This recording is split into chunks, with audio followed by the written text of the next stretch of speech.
The Winnipeg Jets are probably the best team situated to take advantage of a trade deadline market for the NHL that this year might be a buyer's market.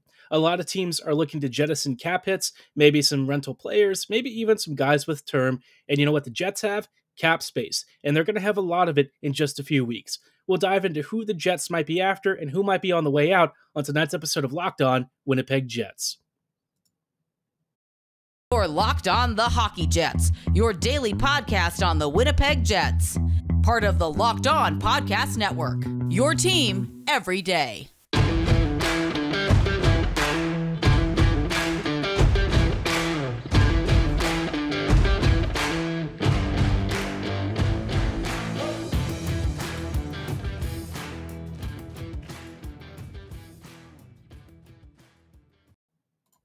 Good evening, friends, and welcome to tonight's episode of Locked On Winnipeg Jets, part of the Locked On Podcast Network, your team every day. I'm your host, Harrison Lee, an avid Winnipeg Jets fan and an online blogger. You can follow me on Twitter at HLivingLoco and at LO_Winnipeg Jets. As always, thanks for making Locked On Jets your first listen of the day every day. If you like what you're hearing, be sure to like, follow, and subscribe on your favorite podcasting platform of choice, including Apple, Spotify, Google, Megaphone, Odyssey, and YouTube. Doing so is completely free of charge and ensures you never miss another episode, but most of all, we just really love and appreciate your support. Tonight's episode is brought to you by FanDuel, official sportsbook of Locked On. Make every moment more by visiting FanDuel.com/LockedOn today to get started. Now, like I said at the top of the episode, when it comes to teams that are currently looking at the trade deadline market, squads that have a variety of needs, and teams that have cap space, who do you think actually has maybe the best combination of everything, plus some really nice assets to give away? If you answered the Winnipeg Jets, you'd be, well, right on the money. There aren't many teams that I think are in Winnipeg's position of looking at long-term wise a lot of cap space, the ability to not only trade for players, but also extend them should they want to stick around, and the kind of trade assets that teams really, foam at the mouth for. I think when you look at what Lucius and Lambert have done, the hype in some ways around Ville Heinola, especially for teams that like his style of aggressive puck movement, maybe even some folks who would be after Dylan Samberg, there's a lot to like on this Jets roster in terms of young talent that I think a lot of NHL teams would very much give just about whatever it was on their rental side of things to have, right? You know, if you can swap out a player who's on the way out and is kind of towards the end of his prime for some young players who might contribute to your future core, obviously you're thinking about it and you're really looking to invest in the future. But for the Jets, right, the future really is like the next 2 years. After that, this team is going to look very different. Winnipeg is going to have potentially a overhaul of the core, maybe a really big shakeup in the leadership. This squad is going to have players who may or may not retire. You might see some guys shipped out to other teams. All in all, the Jets over the next 2 years, I would say this is what I've called kind of their last, hooray, their last big party. This is kind of this core's swan song, if you will. And so for the Jets, like I've said in the past, this is the year that you really want to make hay, because you look at the West and there just aren't many teams that really scare you. I mean, the Avs got dusted by Tampa Bay last night. Winnipeg is currently on holiday basically for at least another few hours until tomorrow when they finally return. But, a lot of the teams around the NHL, especially in the Western Conference and the Central Division, they're not really that strong this year. And so the Jets have a really wide open pathway towards a deep playoff run. And I think for me, the links to Timo Meier with Cheveldayoff attending the Sharks game, Merrick and Friedman now mentioning James van Riemsdyk as a potential option for the Jets. To me, we're starting to see Winnipeg lining up its ducks in a row. Max Domi linked, Nick Ritchie linked. Apparently, there's some talk about maybe another defender potentially being an option. That one, though, I tend to file more in the nice to have sort of pile, right? Because Winnipeg's defensive core, generally speaking, has actually too many bodies. If anything, maybe the Jets would want to opt for a right-sided defender or maybe like a Luke Shen or something.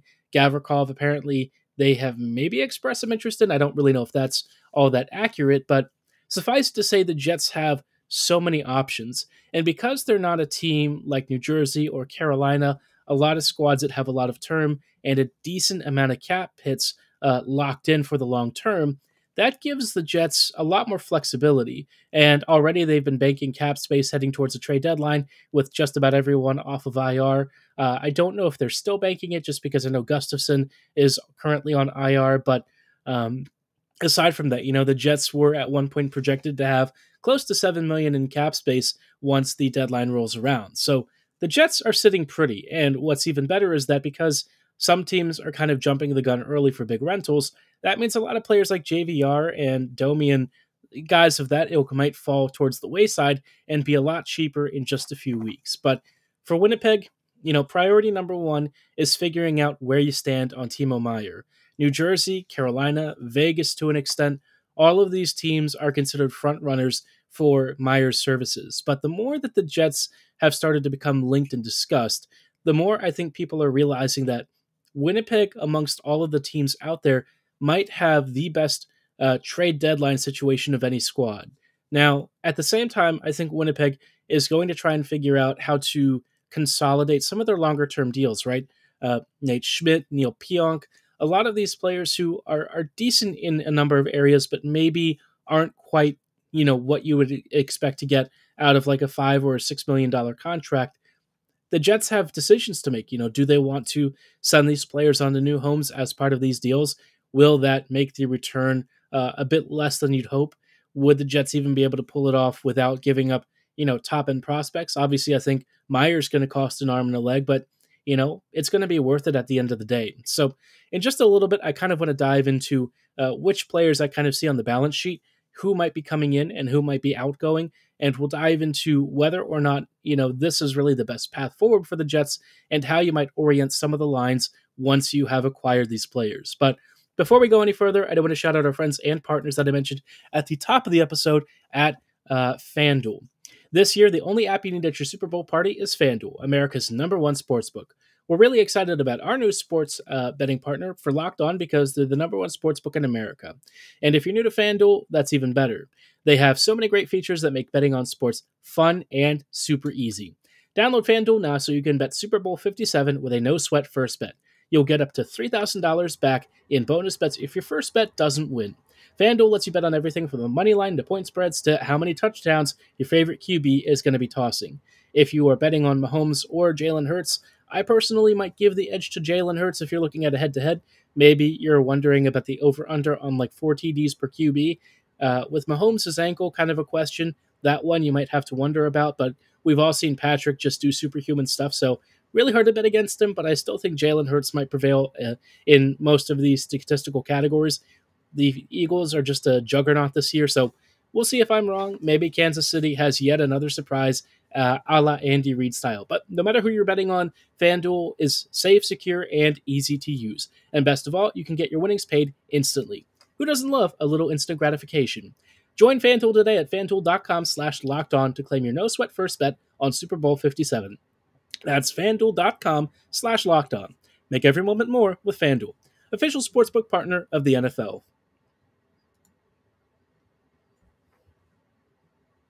Hello, friends, and welcome back to this episode of Locked On Winnipeg Jets, part of the Locked On Podcast Network, your team every day. Thanks for making Locked On Jets your first listen of the day every day. We are, of course, talking about Winnipeg's trade deadline and why the Jets are uniquely positioned to become maybe the powerhouse of the trade deadline if they play their cards right. Looking at Winnipeg's current roster needs and sort of where the team is at, it's clear that the top 6 is pretty decent, but they need one more really skilled player to kind of take it to that next level. But the bottom 6 also kind of needs a bit of a refresh. You look at the depth lines and like Menelainen, Stenlund, Janssen Fjallby, a lot of these guys aren't quite providing the sort of value that you really need them to. AJF is like fine in isolation, but Stenlund hasn't really been doing it for me.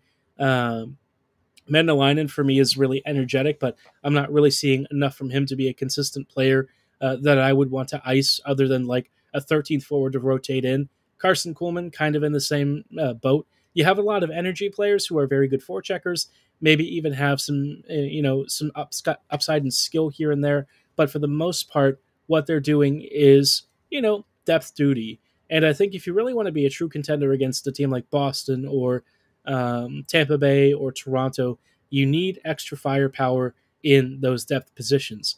And so I think for the Jets, the first player, obviously Timo Meier. The second one that I think Winnipeg could realistically acquire is, of course, JVR. Now, I think the question with the Flyers, right, is are they going to try and foist like Ivan Provorov or maybe even Travis Sanheim?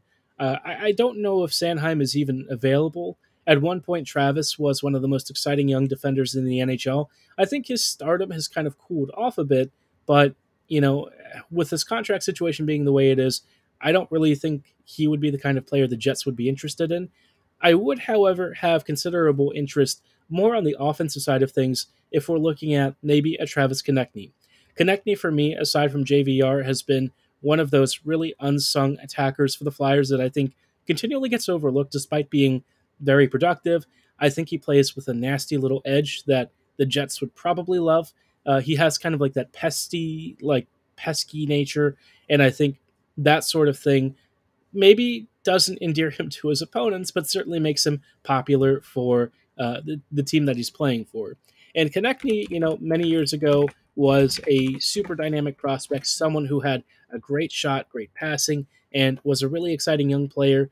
This year he's had like 49 points in 47 games, so it's not like he has really diminished his star. He remains one of the top scorers on this Flyers team. He's really lighting it up this year. He's generally been somewhere between a half a point to a point per game, which, obviously shows a decent amount of variance over the last several years. But I think if you get Konechny into Winnipeg, he's easily going to slide into your top six, probably be an elite second liner, and kind of like that parallel to Kyle Connor, right? A great finisher, a great setup man. Maybe lacks a little bit on the defensive side of things, but I do think he'll have more of a forechecking presence. And with this Jets power play needing a little bit more of a boost, I think Konechny would be an amazing add. Now, I don't know what his price would be, but I have to imagine it'd be pretty expensive. JVR, you probably are actually almost getting paid to take on just because his cap hit and salary, for some teams might be a little bit eye-watering. I think JVR's contract in particular is very favorable salary-wise, but cap hit-wise, you're going to have some retained salary there. So the Jets, I think, are in a really good position to add someone from the Flyers. I think that there are some needs that Philadelphia might be interested in, maybe lower round picks if you're talking about JVR. Maybe you look at a bigger trade package of like Stanley or I don't know, some like a first or something for Konechny. Obviously, a big package, maybe an Appleton or a Harkins or something gets moved. I think for the Flyers, you'd really want like a Heinola or a Lambert or a Lucius as part of this deal. Konechny is a great player, but if I'm paying that much, right, I'm very much still focused on Timo Meier. I think that for me is kind of the name that I'm circling. And if it's between him and like a DeBrincat or a Konechny, obviously it's Meier for me, then DeBrincat.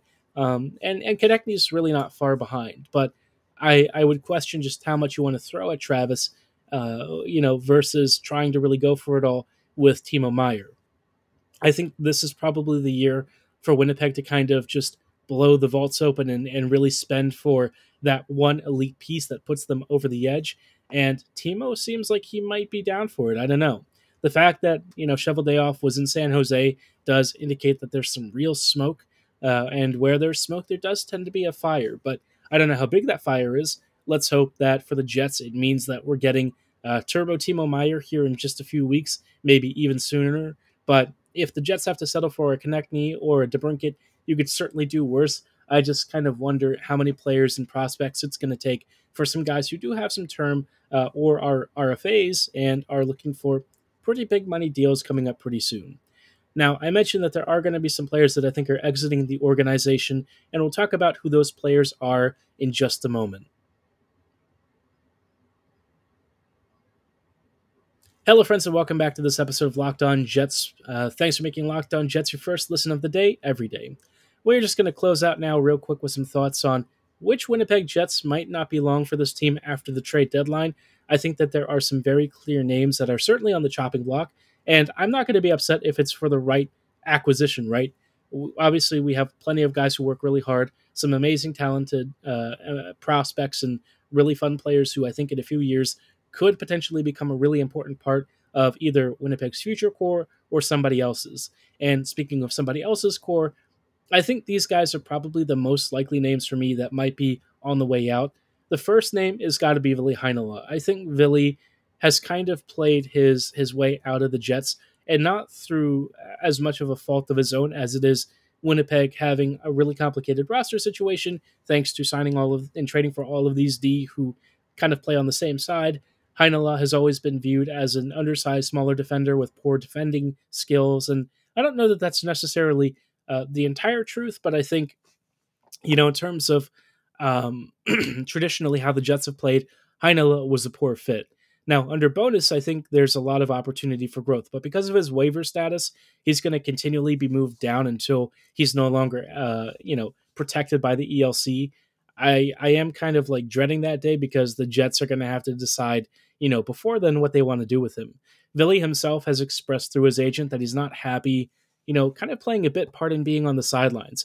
I think he sees so many players like, Pionk and Stanley, and to a much lesser extent, Schmidt or Sandberg making mistakes, getting caught out, and struggling while he does some of the same stuff and immediately gets lambasted by the coaching staff or the fan base for it. So I think for Ville, it just might be a time for change of scenery.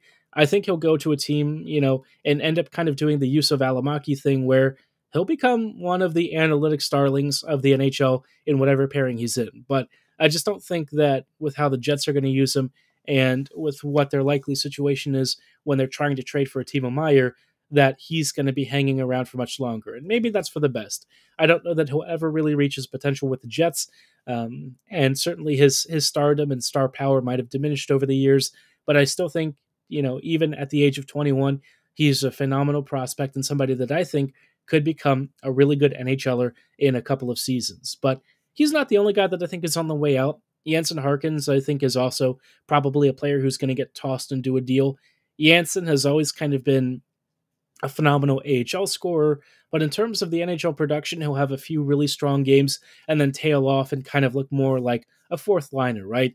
And I think for the Jets, he's sort of that roster player who occupies an interesting middle six option, but not somebody that you're committed to. And I think for the opposing teams that might be trading for Harkins, you're getting a decent, serviceable guy who sometimes looks like a bona fide top sixer, sometimes looks like he doesn't know what's going on. So really hard to figure out what Harkins will do best for another team, but I feel like he doesn't really have a role with Winnipeg, and they don't want to make one for him. I wouldn't mind him in like a fourth line role alongside like Gustafsson or something, but I think that time has probably come and gone for the Jets.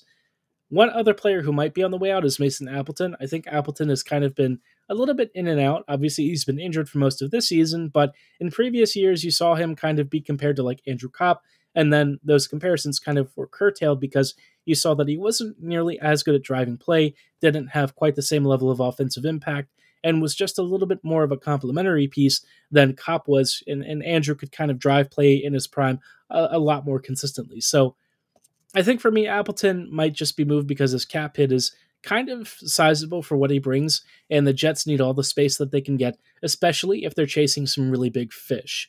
As far as like the crown jewel prospects are concerned, though, which of those players are on the way out, I would say Lambert might be the first guy just because Brad is healthy right now.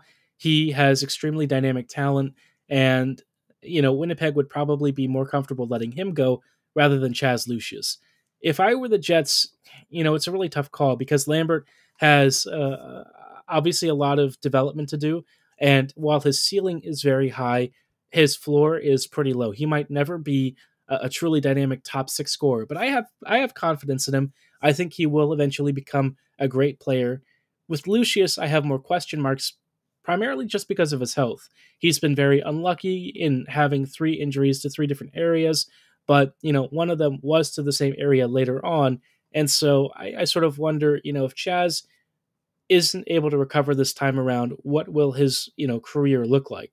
because we know that his talent is phenomenal. He's one of the most dynamic American prospects out there, just one of the most dynamic attacking prospects in general. And, just before he got injured, he was absolutely destroying the CHL. So it's really a shame that he went down, especially needing surgery. And I do think it's going to make teams a little bit wary about trading for him. But, he and Lambert, those are kind of your two crown jewels to offer. And I think at least one of them isn't going to be a Jet by the time the March trade deadline rolls around. Let me know who you think on this team is going to be on the way out. Do you think Pionk might finally find a new home? Do you think Stanley is going to be moved? Drop your thoughts in the comments below or at my social medias at HLivingLoco and at @LO_Winnipeg Jets. For tonight's episode, though, that is going to be all the time that we have. Thank you so much for making Locked On Jets your first listen of the day. As always, be sure to like, follow, and subscribe on your favorite podcasting platform of choice. But for tonight's episode, we are done. We will see you folks next week with some thoughts on Winnipeg's game against the Chicago Blackhawks. And as always, thanks for listening. Have a great night, and go Jets go.